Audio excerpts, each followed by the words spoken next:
মহাশিবরাত্রি উপলক্ষে ঝাড়খণ্ডের দেবঘরে অবস্থিত বাবা বৈদ্যনাথ মন্দির প্রাঙ্গণে ভক্তদের উপচে পড়া ভিড় লক্ষ্য করা গেছে। 1 লক্ষেরও বেশি শ্রদ্ধালু বাবা বৈদ্যনাথের পূজা ও জলাভিষেকের উদ্দেশ্যে মন্দিরে উপস্থিত হয়েছেন।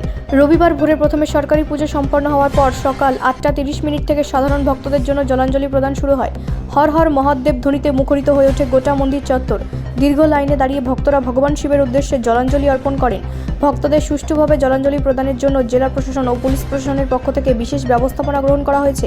পাশাপাশি নিরাপত্তার ক্ষেত্রেও কড়া নজরদারি রাখা হয়েছে। মন্দিরের ভেতর থেকে বাইরে পর্যন্ত সর্বত্র সিসিটিভি ক্যামেরার মাধ্যমে নজরদারি চালানো হচ্ছে। মহাশিবরাত্রি উপলক্ষে দেবঘর জুড়ে এক ভক্তিময় পরিবেশের সৃষ্টি হয়েছে। ব্যুরো রিপোর্ট, রাষ্ট্রীয় প্রসার বাংলা।